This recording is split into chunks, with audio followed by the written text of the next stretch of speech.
दोस्तों, news time में आपका बहुत बहुत स्वागत है। गुजरात समाचार गुजरात का प्रेस्टिजियस न्यूज़पेपर उस शमा को बुझाने का एक आखिरी प्रयास किया जा रहा है।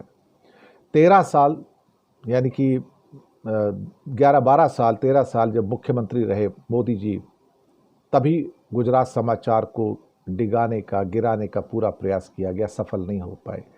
गुजरात समाचार बिका नहीं और अब प्रधानमंत्री होने के नाते 11 साल यहाँ भी पूरी कोशिश थी कि एनडीटीवी की स्टोरी को रिपीट करके प्रताड़ित किया जाए और मजबूर कर दिया जाए कि वो घुटने टेक दे और अडानी को न्यूज़पेपर और अपना जीएसटीवी चैनल गुजरात समाचार टेलीविज़न चैनल बेच दें। ये स्टोरी आपको जगह जगह मिलेगी, पोर्ट्स में हो, एयरपोर्ट्स में हो, कंपनियों में हो या एनडीटीवी की स्टोरी हो। सेम स्टोरी अब गुजरात समाचार के साथ रिपीट हो रही है और उनके एडिटर को गिरफ्तार करके अंदर डालने की कोशिश, इनकम टैक्स और ईडी की रेड्स, यानी कि लोकतंत्र की हत्या करने का एक और प्रयास। क्योंकि ऐसा कोई भी स्तंभ जो आपके खिलाफ जाता हो, रियल स्टोरीज लेके आता हो, आपकी कारगुजारियों के बारे में बताता हो, गुजरात की बदहाली के बारे में बताता हो, गरीबी के बारे में बताता हो और जीएसटीवी में उन सब स्टोरीज़ को लेके आता हो जो मोदी सरकार को बेहद नापसंद हो, तो अल्टीमेटली फिर उसका दमन कैसे किया जाए। और ये एक वो न्यूज़पेपर है कि जो अहमदाबाद के अलावा सूरत, वडोदरा, राजकोट, भावनगर, मुंबई, महसाना, भुज और इवन न्यूयॉर्क सिटी से भी उसका एडिशन जो है वो लोगों तक पहुंचता है ना। है कमाल की बात। और काफ़ी इसका रीडरशिप सर्वे भी है, 1 करोड़ से ऊपर का 2017 का रीडरशिप सर्वे बताता है। 1 करोड़ 18 लाख का रीडरशिप है।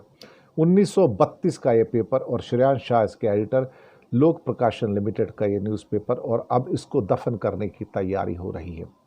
दरअसल मोदी सरकार कैसे बर्दाश्त कर ले कि गुजरात समाचार अभी भी जिंदा है। जब 4 PM को बैन किया गया, वायर को बैन किया गया, ब्लॉक किया गया, साथ में पुण्य प्रसून वाजपेयी को भी बैन किया गया, तभी से पता लगना शुरू हो गया था कि ये सरकार कोई भी ऐसी एजेंसी को या कोई भी ऐसी जो सोशल मीडिया की साइट्स भी हों या अखबार हों, प्रेस की साइट्स हों, उसको ज़िंदा नहीं रखना चाहेगी जो उसके खिलाफ रिपोर्ट करता हो। लेकिन गुजरात समाचार के खिलाफ कांग्रेस भी रही है। मैं आपको बताऊं, ये भी एक इतिहास है कि कांग्रेस ने भी उसका दमन करने की कोशिश की, उसकी सच्चाई को दबाने की कोशिश की, और अब बीजेपी भी इसको दबाने की पूरी कोशिश कर रही है, लेकिन अभी तक उसकी शम्मा जल रही है। वैसे भी प्रेस फ्रीडम में देखा जाए तो भारत का नंबर 180 देशों में 159 पे आता है, 159 पे आता है। तो भारत में तो तानाशाही और प्रेस फ्रीडम के नाम पे तो कुछ है नहीं, लेकिन यही एक अकेला सच है। लेकिन मोदी सरकार से कड़वा घूंट पिया नहीं जाता कि रोज़ गुजरात समाचार और जीएसटीवी गुजरात समाचार टेलीविज़न मोदी सरकार की जो बदहाली है, जो कारगुजारियां हैं, उसके बारे में चीज़ें लोगों के सामने लेकर आता है और बड़ी संख्या में पढ़ा जाता है। बहुत बड़ी इसकी विश्वसनीयता है।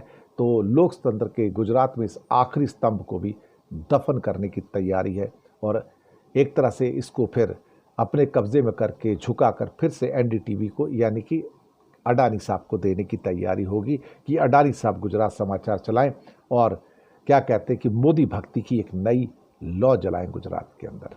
लेकिन अभी तक तो गुजरात समाचार जिंदा है, लौ जल रही है। शुक्रिया।